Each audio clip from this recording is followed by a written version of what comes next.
Hey, bienvenidos. Estamos en un nuevo podcast de Cristian David, Riaño Cuevas. Empecemos por el inicio. ¿Qué haremos aquí? Es una excelente pregunta. Y se los diré, haremos una pequeña síntesis del tema de la unidad 6, eso espero que les guste. Quitando eso de lado, podemos hablar de los temas a tratar en esta ocasión, los cuales serían el movimiento circular, una pequeña introducción. Ahora sí, bien, ¿qué es un movimiento circular? Algunas características que puede llegar a tener. La mecánica celeste, para qué sirve y qué es. Y la rotación de los sólidos, que me parece bastante interesante. Y estaré aquí como su locutor, el queridísimo y estimado Cristian David. Ahora esto se estará publicando, creo que, si no estoy mal, será el 12 de agosto. Espero que les guste lo que van a ver. Así que, iniciemos de una vez. Ahora, no se pueden despistar, porque en el mínimo momento que alejen su oído y su concentración, pueden perderse cierta información de importancia. Así que, hagámosle. Como primer tema, el movimiento circular. Pequeña introducción. ¿Qué es un movimiento circular? Sería la pregunta. Pues yo se lo responderé. Es algo que es habitual en la vida. Básicamente es como un objeto se desplaza de una trayectoria en forma circular alrededor de un centro fijo, como lo llega a ser un círculo, una pequeña esfera o un cilindro, hacia otro punto en un ciclo, se le podría llamar. Y un ejemplo podría ser un columpio. Hay un movimiento circular cuando te balanceas en un columpio. Atrás y adelante, el movimiento circular. Esto está causado por la fuerza de gravedad que tira hacia ti hacia abajo y la tensión de las cadenas del columpio que las tira hacia arriba. Al balancearte de atrás adelante, ahí tras una trayectoria circular. O la montaña rusa, que cuando la subes a una, experimentas un movimiento circular a medida que hace bucles y curvas. Los vagones de la montaña rusa siguen una pequeña, pero fina, trayectoria circular al dar las vueltas una y otra vez. Y la fuerza de gravedad proporciona la fuerza centrípeta, la cual es necesaria para que los vagones se muevan en un círculo. Esto hace que entre más rápido vaya la montaña rusa, mayor sea la fuerza de gravedad necesaria para que los vagones se mantengan en la pista, dar un complemento. Así que pues ahí les puedo mostrar que el llegar a comprender ese movimiento es importante porque se pueden encontrar en la vida. No sé, por ejemplo, si yo hago que un circuito de, no sé, pongamos un ejemplo de marcas para niños, Hot Wheels. Le pongo un motor y el carro empieza a dar vueltas y vueltas en una pista recreada, ahí hay otro movimiento.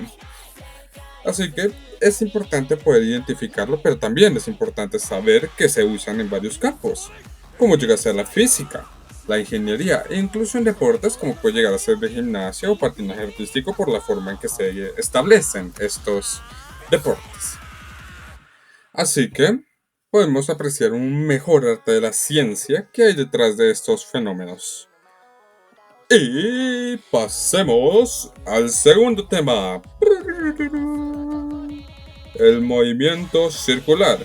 Como dije anteriormente, eso sigue siendo una trayectoria en un punto central. Ahora, aquí mencionaré las características que ya vamos a ver, como la dirección, ya que la dirección de un objeto que llega a estar en movimiento circular cambia muy constantemente a medida que se desplaza alrededor del círculo, dando la vuelta y la vuelta y la vuelta. Eso significa que siempre está acelerando, aunque su velocidad permanezca constante. Otro de los factores, como acabo de mencionar hace menos de unos segundos, sería la velocidad, ya que la velocidad de un objeto circular es importante, ya que esto da que se pueda trasladar de un punto dado a otro, lo que pues lleva a que el objeto siempre se mueva perpendicularmente a lo que es el radio del círculo. Como tercera característica tenemos la fuerza centrípeta, el cual en el movimiento circular debe haber una fuerza que actúa sobre el objeto para mantenerlo en movimiento. Esta sería esta fuerza, es la que la mantiene en movimiento junto a la velocidad, la gravedad, etc. Luego está el periodo, que sería el movimiento circular en el que el tiempo tarda el dar un objeto a la vuelta completa alrededor del círculo. No sé, podríamos poner ejemplo la Tierra y el Sol. ¿Cuánto tiempo tarda la Tierra en dar la vuelta al Sol? Ahí está su periodo. 365 días terrestres. Porque puede ser mucho tiempo o muy poco, dependiendo de también cómo lo mires. Luego está la frecuencia, la cual es el número de vueltas que da en un determinado tiempo. Y pues esta llega a estar muy relacionada con el tamaño del círculo y la velocidad que tiene el objeto. Así que no se les olviden estas características porque puede llegar a ser muy importante. Como en este subtema del segundo tema, el cual sería la dinámica del movimiento circular. Aquí es como les estudia las fuerzas del movimiento y si intervienen los objetos que se mueven pues en estas trayectorias. En el movimiento circular, un objeto se mueve en trayectoria circular, valga la redundancia, alrededor del punto central. Esta dirección cambia constantemente a medida de que lo hace también el círculo, lo que significa que el objeto siempre está acelerando hacia el centro del círculo. O sea, pongamos por ejemplo el inodoro, ahí puedes ver el agua haciendo un movimiento circular cuando bajas la cisterna. Así que, pues, tiene una pequeña fórmula, la cual sería AC, que es igual a B2, o bueno, B elevado al cuadrado dividido en R, donde AC es la aceleración centrípeta, V la velocidad del objeto y R el radio del círculo o trayectoria circular. Y pues este movimiento debe haber la fuerza que actúe sobre el objeto hacia el centro. Y pues así funciona para mantenerlo en movimiento. Y así se denomina la fuerza centrípeta, que también tiene una fórmula. Fc es igual a MAC, que es igual a mv elevado al cuadrado dividido en r. Ahora también existe la velocidad de un objeto en movimiento circular, que es la tangente al círculo de cualquier punto que se llegue a dar. Ahora, eso significa que el objeto siempre se mueve perpendicularmente al radio, lo cual hace que la aceleración llega a dar una fórmula que es representada como con un transportador, como tú marcabas los ángulos. Esa da una pequeña fórmula que se puede medir. Ahora también tiene una frecuencia este movimiento circular, que es el número de revoluciones que hace por unidad de tiempo, básicamente como se mueve en el radio del círculo en un determinado periodo de tiempo. Esta frecuencia llega a ser relacionada con la velocidad y el tamaño del círculo, aunque también puede ser del tamaño del objeto, no se le puede negar. Mediante la fórmula de fuerza, o F, es igual a 1 dividido en T, que es igual a 2, a V dividido en 2 pi R, donde, bueno, F es frecuencia, R es el radio y la V es la velocidad del objeto. Ahora, después de comprender esto, el cómo se mueven estos objetos circulares, ahí se calculan estas fuerzas, lo cual pues a simple vista no parece muy importante para una persona que no trabaja en estas áreas, pero pues es información que no se debe desperdiciar de ningún modo. Ahora, como tercer tema también tenemos la física de los astros, el cómo a través de la astronomía tiene una larga y fascinante historia que abarca diferentes culturas y civilizaciones a lo largo de la humanidad, como la astronomía antigua, las cuales pues estas primeras civilizaciones como la babilónica, la egipcia, y no nos olvidemos del gran científico de la historia humana y filosófico, Grecia, hicieron importantes contribuciones a lo que llega a ser la astronomía actual, en la física que hay en ello, ya que estos observaron y registraron los fenómenos celestes más importantes de su época, desarrollando calendarios que llegó a ser también como los años terrestres, y también crearon las primeras teorías sobre el movimiento de las estrellas, los planetas y otros cuerpos. Seguido a esto tenemos el modelo ptolemaico, que sería en la antigua Grecia. Claudio Ptolemo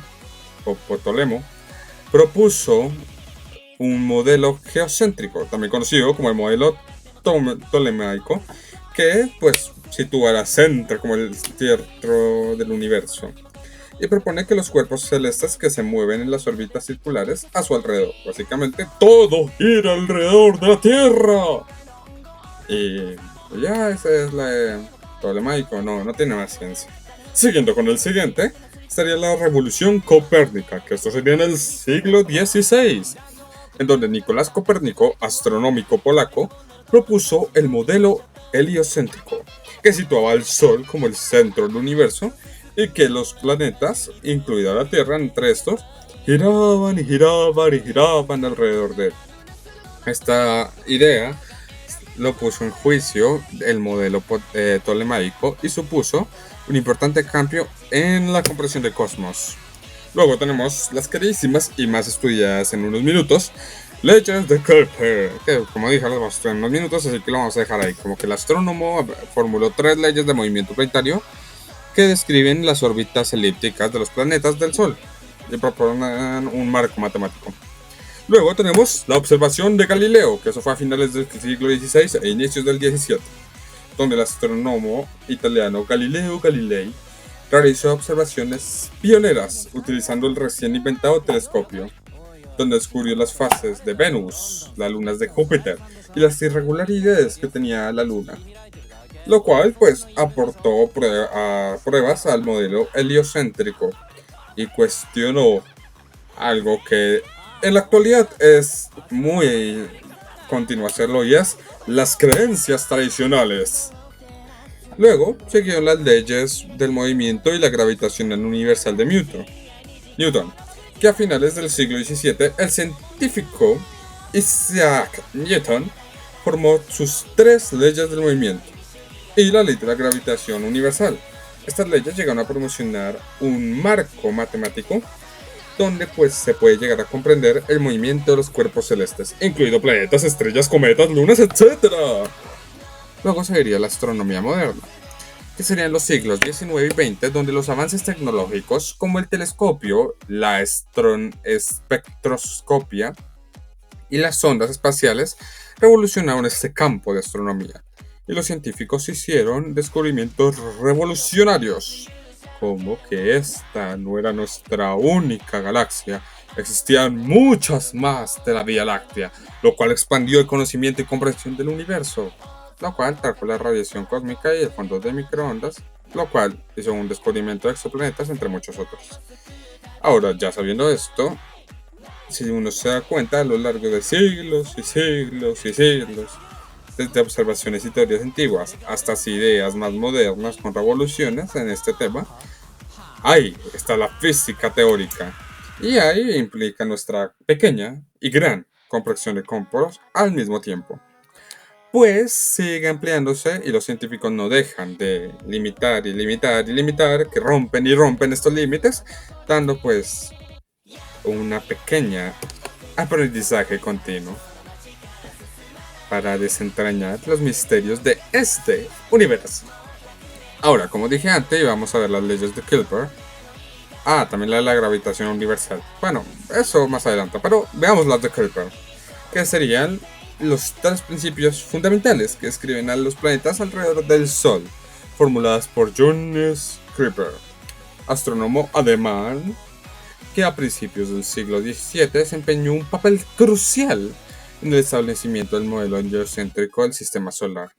Siendo la primera de estas, la órbita de un planeta alrededor del Sol es un eclipse con el Sol y uno de 2 puntos focales, que explica básicamente que una vez la Tierra esté en un punto, que pues en este caso sería un círculo estirado con 2 puntos, el lugar del centro se ocuparía por el Sol, y la Tierra giraría y giraría y giraría hasta que en un momento el foco 1 y foco 2, siendo el Sol y la Luna, planeta, etc., choquen.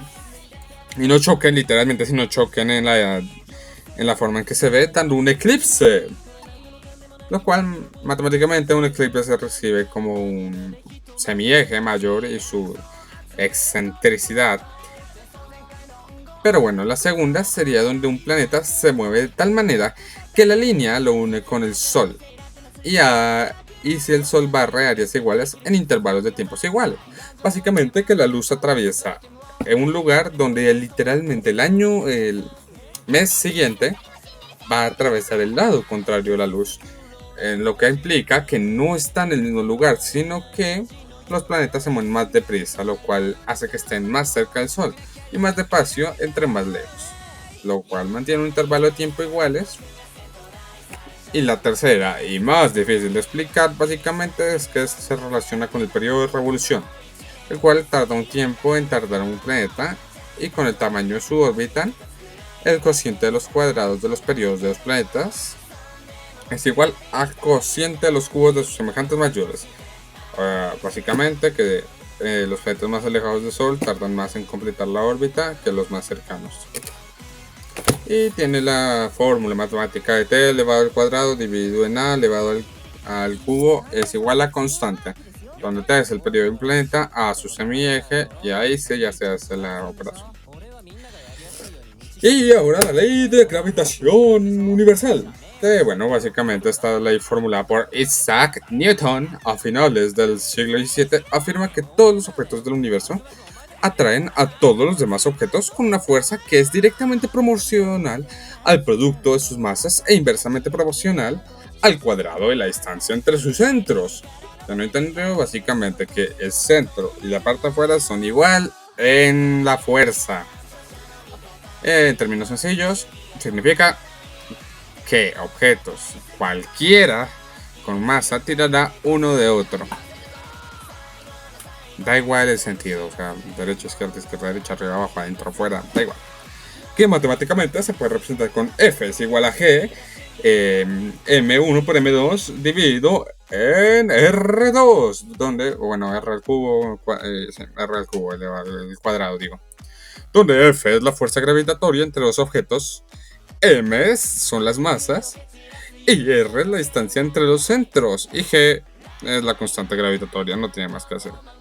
Esta ecuación nos dice que la fuerza de gravedad entre dos objetos es directamente proporcional al producto de sus masas, que sería M1 por M2, e inversamente proporcional, que sería R elevado al cuadrado. Así que pues significa que los objetos con masas mayores ejercerán una fuerza gravitatoria mayor entre sí que los que tienen masa más delgada y alejados entre sí. Esa sería la ley de gravitación universal. Como cuarto y último tema a tratar están las características de la rotación de sólidos. Vaya, cuánto eco, no es que lo haya hecho yo mismo, ni de broma. Continuemos con esta forma hilarante de hablar, siendo las características, las cuales se refiere al movimiento del giro o rotación de objeto alrededor de un eje, que este pues puede estar dentro del objeto o en el torno al mismo, siendo la primera el eje de rotación. Todo objeto en rotación tiene un eje de rotación, que es una línea imaginaria alrededor de la cual gira un objeto. Este puede ser interno o externo, lo que quiere decir que básicamente todo tiene una rotación, que puede ser afuera o adentro del objeto. Miremoslo como un trompo. Tiene un eje de rotación interno a lo largo de su eje central, mientras que un planeta gira alrededor de él. Luego también tenemos como segunda característica la velocidad angular, la cual es la que un objeto gira alrededor de su eje. Es una medida de velocidad de rotación de un objeto y se suele designar con la letra griega omega, o básicamente que es una W medio rara, y la velocidad angular, que se define como la variación de desplazamiento angular por la unidad de tiempo, que matemáticamente viene siendo la fórmula de esa W rara es igual a cuadrado de 0 o teta, no sé cómo se llama en matemática, dividido en triángulo, no era cuadrado, triángulo de t, donde la W es la velocidad angular, triángulo de 0 o teta es el desplazamiento angular y de triángulo t es el cambio de tiempo. También se puede representar de otras formas, pero mucho más complicadas. También tenemos el momento de inercia, donde es básicamente una medida que se distribuye la masa de un objeto alrededor de su eje. Claro, depende también de la masa, de cómo la distancia, son distintos factores. O el torque, que es la fuerza que hace que un objeto gire o cambie su velocidad angular. Es básicamente el movimiento lineal y cómo detona con un símbolo. Esta tiene la fórmula de T es igual a RF, seno de 0. Y pues también tenemos la dinámica rotacional, la cual los sólidos también puede describirse como matemáticamente ecuaciones que relacionan la velocidad angular, el momento de inercia y el torque, que está implicada en la segunda ley de Newton, que para el movimiento de rotación establece que el torque neto que actúa sobre un objeto es igual al producto de su momento de inercia y su aceleración angular, que matemáticamente sería T es igual a I a o 1A, no sé, donde T es el torque, I es la inercia y A es la aceleración angular. Otra ecuación sería el del análogo rotacional de la primera ley de Newton, que relaciona el par neto de que actúa sobre el objeto con su velocidad angular y también su desplazamiento angular. Esta ecuación se conoce como el análogo rotacional de la primera ley de Newton, o básicamente el rotacional de la segunda ley de Newton. Y bueno, existe una relación de cómo se forman y estudian las rotaciones de los movimientos lineales, y esto llega a permitir que se realicen una tabla de comparación, siendo por mecánica lineal fuerza F, masa M, aceleración A, velocidad V, desplazamiento X, momento P, momento es igual a P, igual a mv, según la ley de Newton, fuerza es igual a ma, trabajo y energía es igual a W, igual a triángulo KE. Mientras tanto, en la mecánica rotacional sería torque R, momento de inercia I, mayúscula, aceleración angular A, velocidad angular la W rara, desplazamiento angular θ o 0, no sé. Momento angular es L es igual a I W, segunda ley de Newton es igual a R, igual a LA. Y trabajos y energía es igual a W, igual a triángulo KE más triángulo PE. Y así terminaríamos esta información. Bueno, básicamente este es el final de nuestro queridísimo y estimado podcast. Espero que hayan prestado atención, porque no lo repetí 2 veces. Ustedes pueden repetir el podcast. Y nada, nos estaremos viendo en clase y en una próxima ocasión. Nos veremos en un futuro. En un futuro de clase, pero nos veremos en un futuro. Hasta luego.